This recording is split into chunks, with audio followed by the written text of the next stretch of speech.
53 years of rallying history, evoking great memories of the past, rallying legends like 4-times winner Paddy Hopkirk, and 3-times winners Roger Clark and Billy Coleman.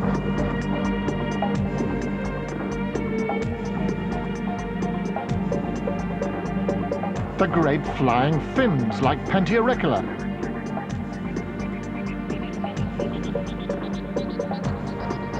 and the man who has broken all the records with 7 wins, Jimmy McRae.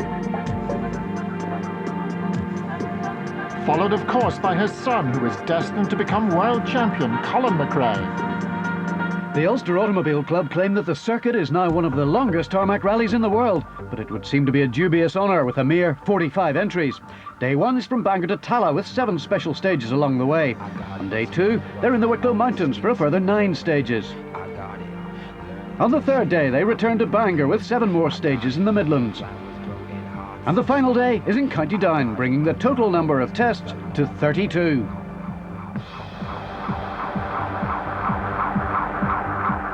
The North Down Borough Council welcomes the rally to Bangor for the 6th year, and although the entry is numerically disappointing, it's a never mind the quantity, feel the width situation. Meet the Magnificent 7. At number 1, the 5-times tarmac champion Austin McHale. Number 2, who else? Bertie Fisher. Number 3 is the new kid on the block, Ian Greer. At 4, a dark horse perhaps, Eamon Boland. We'll be in number 5's territory today, that's Andrew Nesbitt.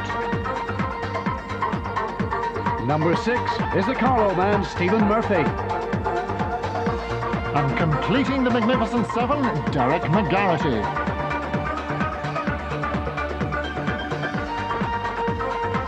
The short Bangor Castle test is a mere wake-up call for the real action in South Armagh.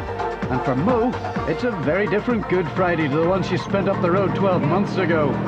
There's plenty of hands across the border in motorsport, and today we'll be sending our rally cars across the border to Tallaght.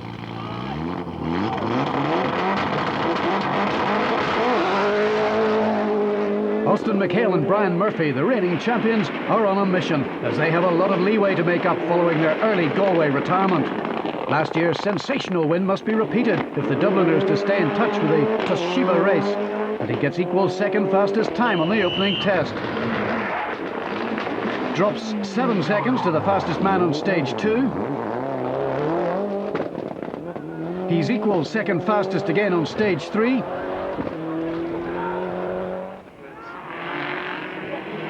But he's at pains to point out that it's 9 months since he sat in a rally car for any length of time, and it takes a few stages to get back on the pace.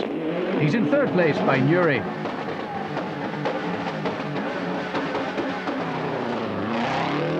Fisher, with Rory Kennedy in the notes, is fired up in the Toughmac Subaru. Fastest in Bangor Castle, and it's hard to believe that anyone can go quicker than this over the South Armagh side roads. But someone is. Bertie is 6 seconds down after 4 stages.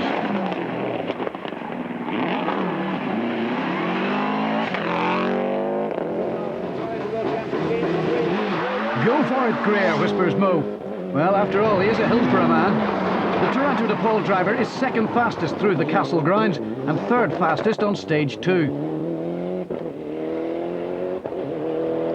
But he adopts a very unusual method of negotiating this acute hairpin near Newton Hamilton on stage 4.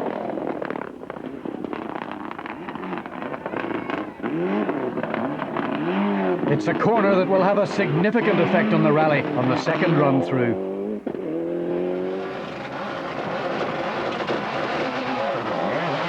Now it's Boland in the Decibel Buster, the fabulous World Rally Car Escort.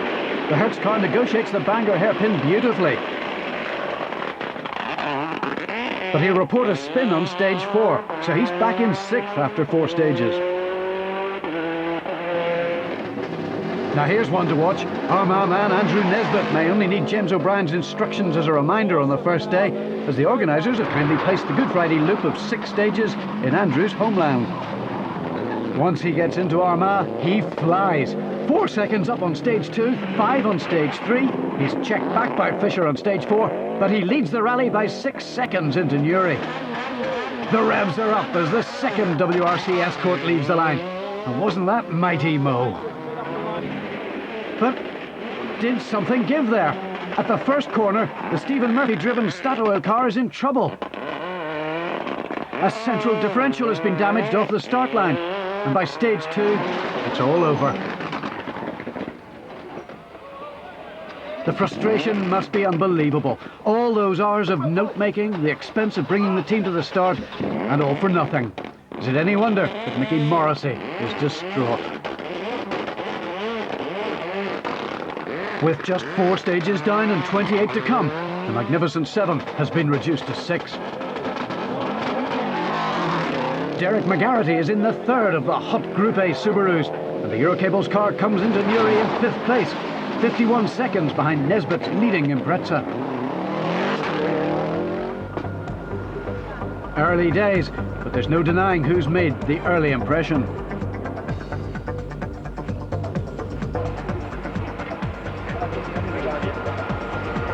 South Armagh is very good to me so far, but we're going back out there again, and as you can see, the weather has brightened up and it's turning into a great race. What's your lead at the moment? I don't know what, I think it's probably 12 seconds, 11 or 12 seconds at this stage. You must be very happy about that. Yeah, very pleased. I was expecting Bertie and Ian Greer to sort of take off, but for the moment they're still there. Murphy, sadly, is not there anymore. Stephen, you look a lot more relaxed than you should be. Unfortunately, yes, Tom, we're out of the rally. Our centre diff went on the very first corner on the very first stage in Castle Park, and it's just devastating, you know. I'm very, very disappointed. I was looking forward to a good circle. We'd put in a good effort. We had tested the car last weekend, everything was fine, and then this just to happen is just unexplainable. I can't know what to say. The expected Mikhail Fisher battle has yet to come to the boil. Austin, are you further back than you thought you might be at this stage? From I'm further up than I thought I'd be, really, because I haven't been out since Donegal last year, as I said to you. I think we're third at the moment, which I'm very happy with.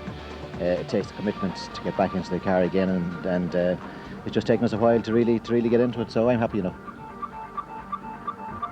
So the man who has come from behind so many times before returns to the stages, a mere 15 seconds in arrears. Nothing at this stage of this marathon.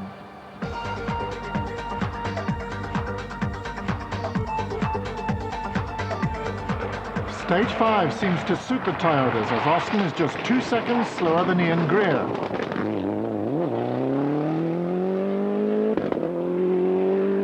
On stage 6, the multiple champion is third fastest. But then comes stage 7, Black Hill.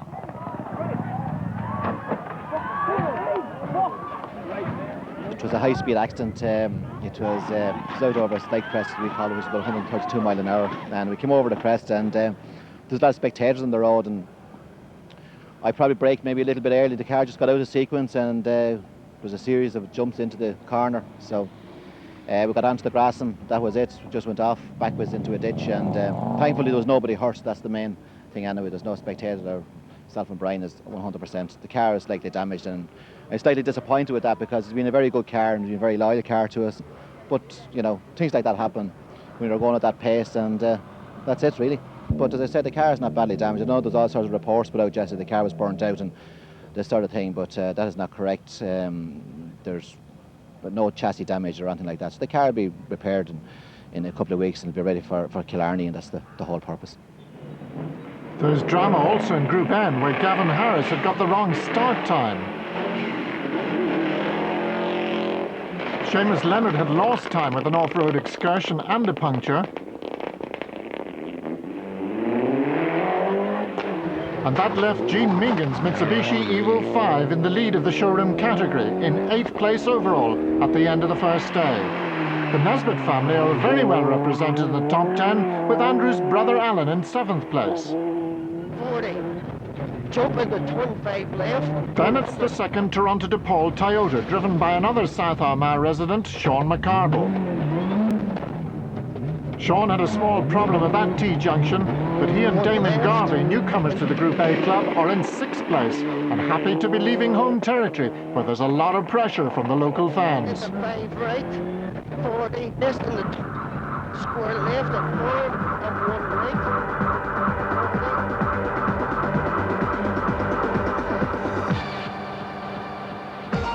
Eamon Boland and Damien Morrissey race towards Tala in 5th place, but no doubt disappointed to be over 2 minutes back from the leaders. Derek McGarrity and Victor Carruthers are a minute ahead of them on the road. Ian Greer and Dean Beckett are finding the pace of the top 2 surprising. And Bertie Fisher and Rory Kennedy have had to use all their skill to keep the leading Subaru in their sights.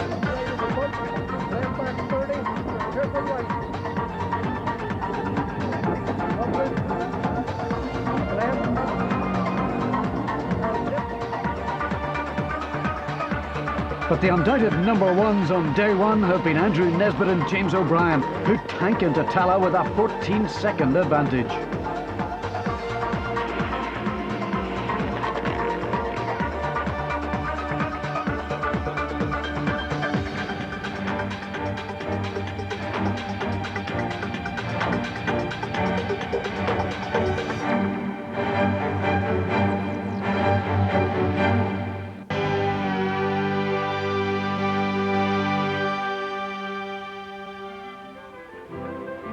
Easter Saturday and the Wicklow Mountains await the 2nd day of the AA Circuit of Ireland Rally. After the classic Glenasmole and Sallygap stages, it's into Ballykissangel country, close to the beautiful village of Avoca. There's no time for a pint with Niamh and Fitzgerald's today, and hopefully Ambrose has put away his radar gun, as there are a further 6 stages within his jurisdiction.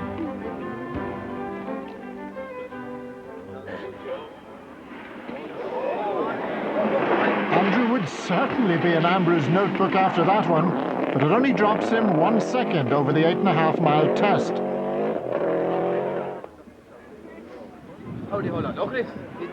Bertie is much smoother, but next up is Sallygap, which Bertie must know better. The Ballinamallar driver is 5 seconds faster over the 8-mile stage. Compare the 2 Subarus over the last mile. Fisher is in the top picture.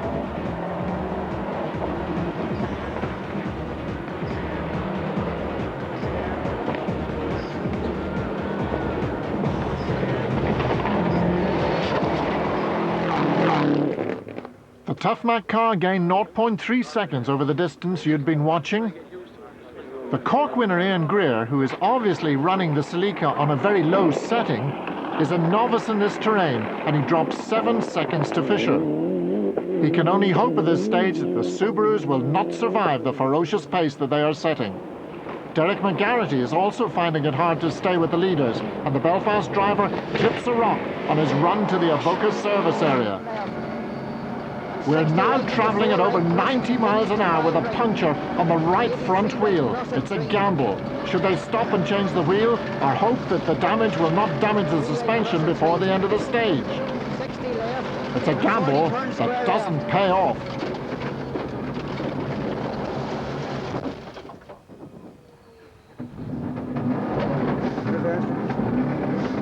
We got a puncture about 1.5 miles in, and I thought we'd try and drive it out of the stage, but unfortunately I come to the square left and the car went straight into a bank, so we had to stop and change the puncture. Is there much damage? Well, the suspension's back a bit. I think we'll be able to fix it, but it was more we lost probably 5 minutes changing it because the car fell off the jack and nothing just went right. This promotes the Boland Escort to 4th place.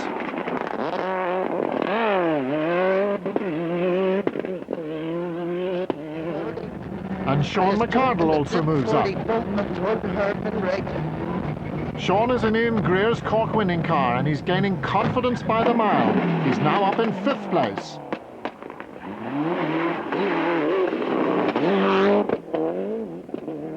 But here's the man who's really thrilling the crowds in the TJ Gibson G3 Escort, Alan Nesbitt, in 7th overall.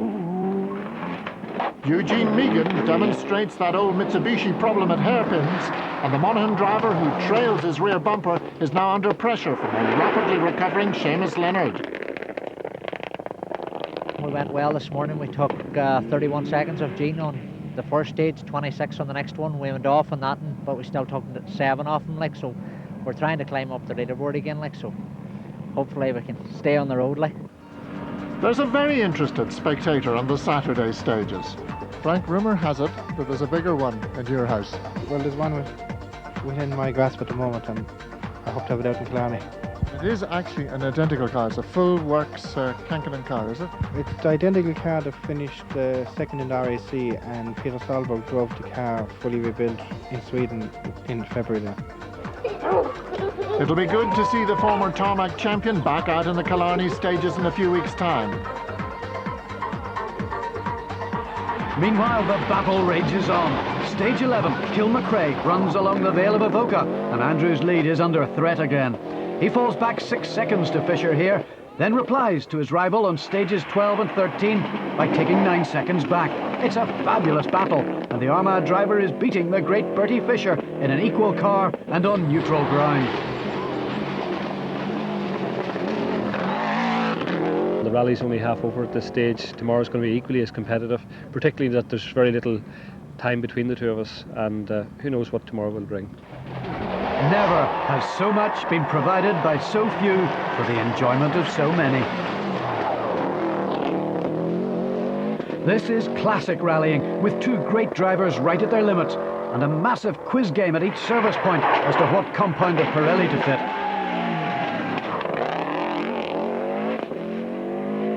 Yeah, it's been a tough all day out there. We've had about 75 miles of stages, and it's been just a big battle with Andrew and myself and a few of the other boys behind Ian Greer and so on, and there's been very, very little in it. Andrew's had 6 seconds off us over the whole day today, so it's all very, very tight, and at the minute he's 20 seconds in front, and you know, we're not halfway in the rally yet, so there's a long way to go, and anything can happen yet.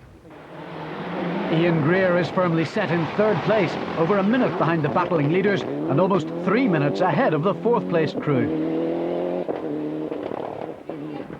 Right, 50, easy right. As Dean Beckett calls the notes, it's a frustrating situation for the Hillsborough pair. Right. Eamon Boland seems isolated in 4th, as Derek McGarrity, who's now regained 5th place, is an enormous 5 minutes behind.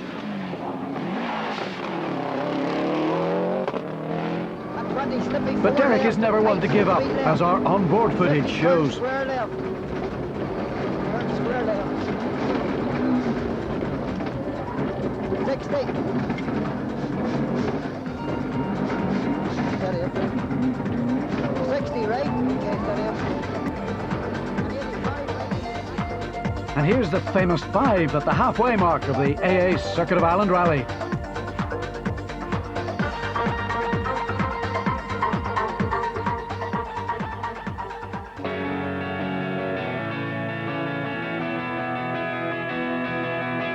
Every day I wake up and it's Sunday. Whatever's in my head won't go away. Talla Square, Easter Sunday morning. And with things so close to the top, even this spectator stage has to be taken seriously.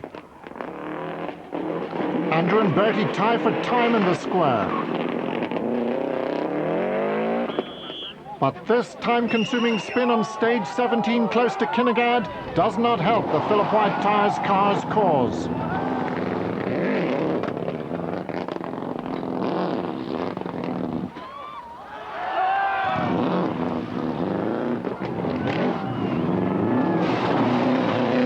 Fisher is closing in, and on stage 18 Andrew has another minor moment.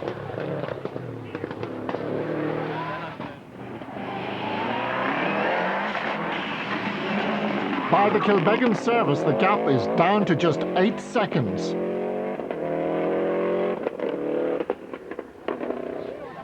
Bertie Fisher gets it right over the loose surface.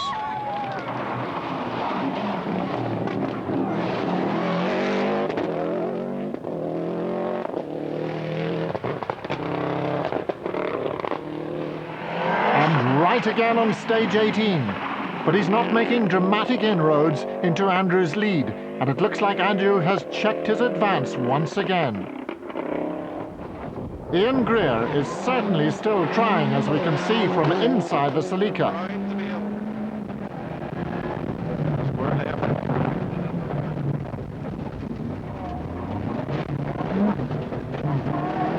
Quick left. Quick left. Eamon Boland has a slight moment at that Kilbeggan ditch, but he's in good spirits after recording the fastest time through the Tallaght Square stage. We're now looking through the bumper cam on the Eurocable Subaru as the current Toshiba Equine Group N champions continue to provide the thrills as they endeavour to narrow the enormous gap to the Ford. This doesn't help.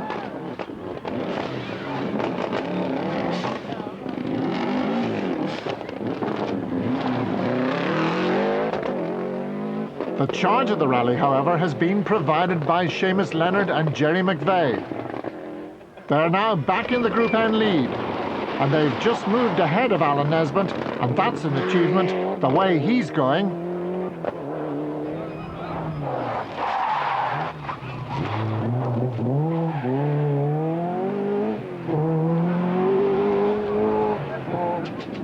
Gene Megan has dropped to second in Group N. But Sean McCardle's had a particularly bad morning, dropping from 6th overnight to 9th. Thanks to a number of excursions, this being one of them.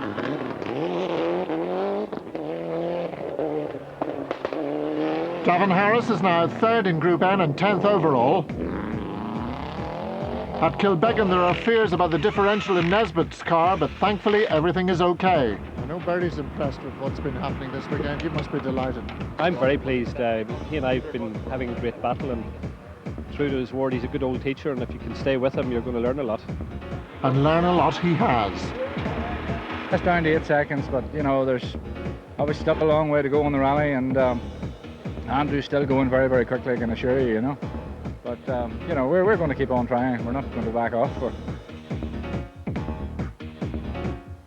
Back off is not in the vocabulary of these two men.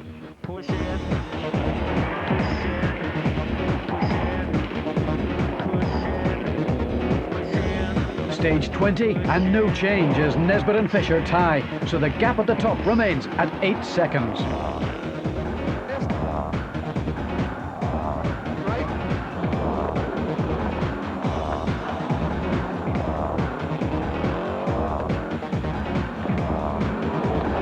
Stage 21, Bonfire Hill, and Nesbitt has replied yet again. He's 6 seconds faster than Zamprezza rival.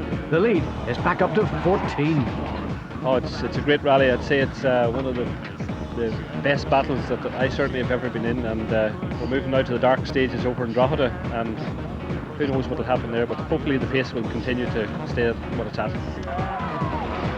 Stage 22, and Bertie gets back 5 seconds. There's simply nothing in it. You know, we've been down to, I think, 8 seconds, I don't know, many times in this rally, so now it's 9, maybe we'll try and get it down past 8 again, you know. Now for the night. Who will win out in the dark? At the end of White Mountain, Andrew is 9 seconds down, and by the end of the day, a 14-second advantage becomes a 4-second deficit. Bertie must have been eating his carrots as his laser vision penetrates the darkness, but a softer compound tire may be the real reason for his second-a-mile advantage.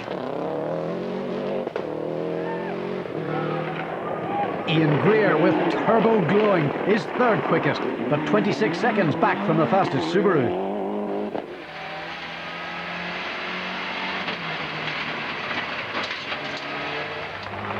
But the man who really loses out in the dark is Eamon Boland. The Escort has been off the road twice on the Blackhall Cross stage,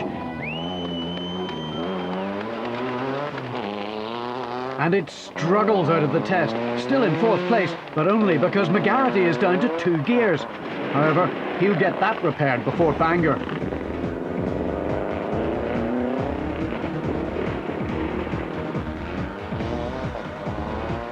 But just look at that 8-minute gap between 3rd and 4th place.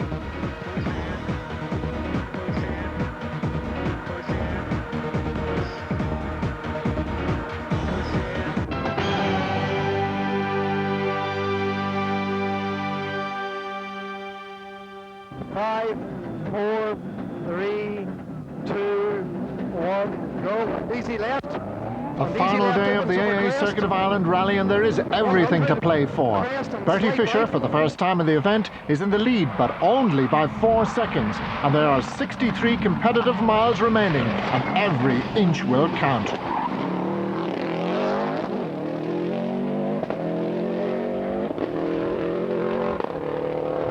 But sadly, the anticipated shootout is over almost before it has begun. The Cuisine de France car clips a rock on the Bucks Head stage and drops 37 seconds to the Toughmac car. It's all over, bar the champagne.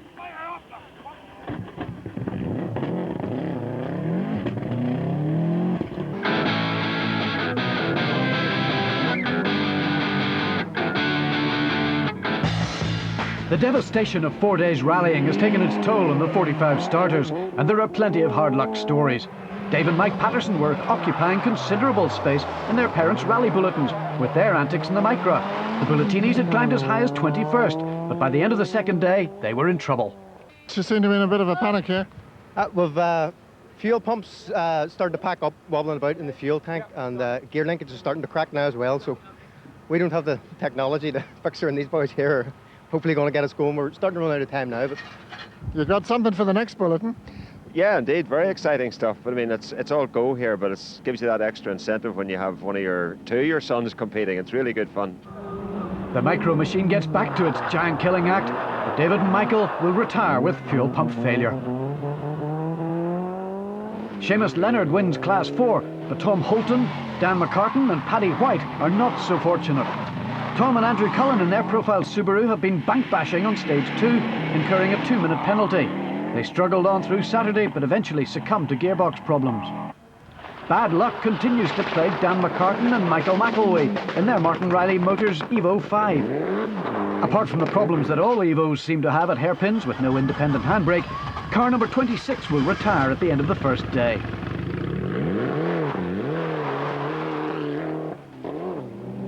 Pat White and Aidan Moran in their Kilkee Bay Hotel Cosworth are having a difficult Easter. A loss of turbo power on the Saturday stages is the prelude to a whole series of dramas on Sunday. Not least this long stay on the top of a hedge near Kilbeggan on stage 18. Eventually, with the assistance of some Midlands manpower, Pat is set on his way. But not for long. The Group N Cosworth will come to a halt on stage 21. Kevin Barrett has Declan Tumulty to accompany him in the Triton Shore Subaru. Trouble hits early. On stage 2 the exhaust is loose, and on 4 they puncture. But it's a clutch problem that finally sidelines them. Class 9 is eventually taken by Donna and Fergal Kelly in their Suzuki Engine Nova. The Tara plant car lost time when stuck behind a crashed car and with a faulty fuel pump. And then they followed Pat White onto that Kilbeggan bush. They finally soldiered home with a burst sump, broken gearbox mounting and bent rear beam to win their class. Alex Game and Simon Sperry are also amongst the walking wounded in Class 9, but amazingly they make it home to Bangor. You wouldn't have placed much money on Mark Nangle's chances of winning Class 10 in Tallaght Service on Sunday night, but that's exactly what he did, despite this overshoot.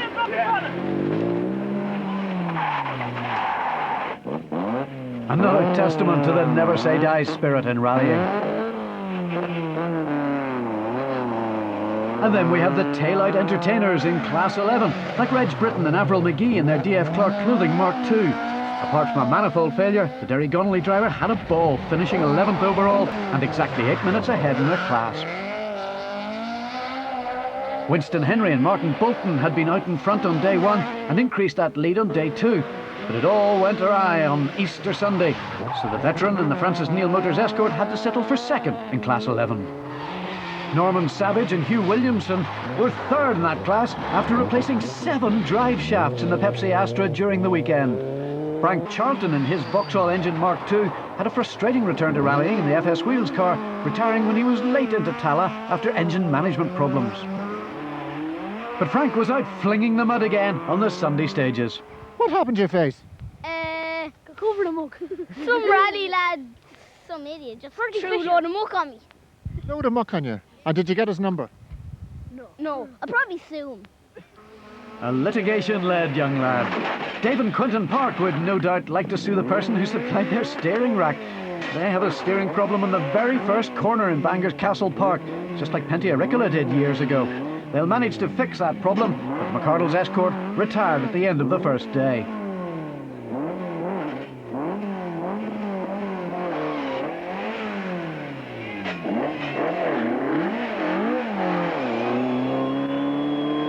Michael Smallwood and Tony Quigley were plagued with brake problems all weekend. They were leading Class 11 when a loose rock severed their brake pipes and sent them at high speed into the ditch on the 23rd stage. Fergal Allen and Sean Mullally survived a number of incidents like this to win their class and their juries in Sierra. Just got caught out simple enough, but the damage had done problems to the intercooler and intercooler pipes, and hence we've been running basically without a turbo since. So you're really just struggling to stay in the event? Basically struggling to stay in it. Like at this stage we're leading the class, so it's important to keep going anyway. The star of the Clubman entries is undoubtedly Alan Nesbitt, Andrew's younger brother. He dominated Class 12. Sean Blake and Gavin Cromwell followed Alan home, hampered by an electrical setback which cost them 5 minutes. Sean was determined to finish as his sponsor, NNE Powder Coating, had pledged £50 per stage to the Kosovo refugees.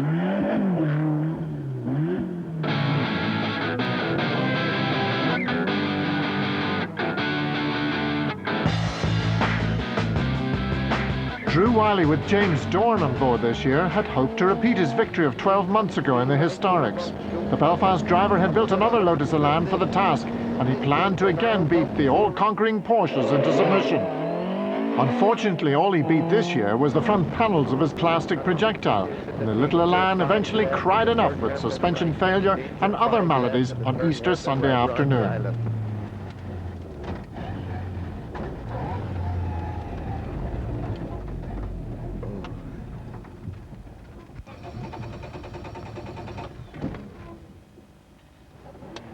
Former winners Jeff Crabtree and Liz Jordan were early retirements, as was Dubliner Frank Fennell, who eventually succumbed to gearbox problems in his 911. Brian Lemon's Capri did not get too far either, as Coleman Madden's pictures show. Yes. And all this left John Keatley and Maurice Beckett with a runaway win in their Porsche 911. Alan Courtney and Peter Martin again confounded everybody by bringing their 1600 Cortina home in second place in the Historics, and John Lloyd and Pauline Gullick were second on the road to win the post-historic category. The Northern Ireland Rally Championship runners joined the fray on Easter Monday, with Mervyn Hill out in front for a short while, as Daphne McCannon's excellent pictures show.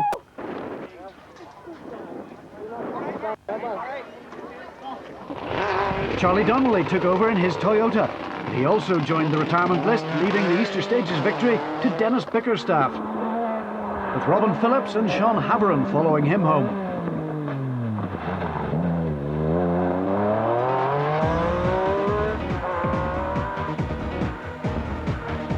And so we come to the final countdown of the 1999 AA Circuit of Ireland Rally. But unfortunately, Gavin Harris and Sean Lafferty were not on that list, as their miserable weekend came to an end when they retired on their way to the last stage. At number 10 and third in Group N, Cathal Arthurs and John Henderson in their Cairns of Cumber Subaru. Eugene Megan and Dermot O'Gorman are second in Group N and lie second in the championship. Sean McArdle and Damien Garvey give Toronto to Paul 2 finishers in the top 10.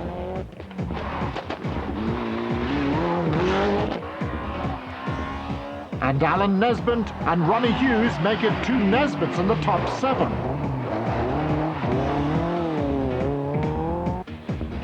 Seamus Leonard and Jerry McVeigh win Group N to lead the showroom category in the championship. And Derek McGarity and Victor Carruthers thrilled to the final seconds to take 5th place. Eamon Boland and Damien Morrissey, and particularly the M Sport mechanics, all deserve medals for getting the Hertz car home in 4th place. And Ian Greer and Dean Beckett have been in 3rd place almost throughout the 32-stage event, which brings them home in 2nd place in the Toshiba Equine Tarmac Championship. Andrew Nesbitt and James O'Brien are second. It's Andrew's second place on the Easter Classic, but we all know that this time it was much more than that. We're very pleased. 4 days of very tough rallying. It's a fantastic race. Bertie won the race on the day. I got a puncture earlier on today, but you know, it was nip and tuck the whole way through the rally. A fantastic event. And so, for the second Easter in succession, Bertie Fisher and Rory Kennedy are heading for the Champagne in Bangor, but this time they are certain of victory. Certain, did I say? You're never certain about anything in rallying until you roll under the victory arch. But this time it's okay. 3 Circuit of Ireland victories, 20 tarmac wins. The statistics are accelerating again for the Fermanagh man, and he and Rory now have an 8-point lead in the Toshiba Series. Time for celebration.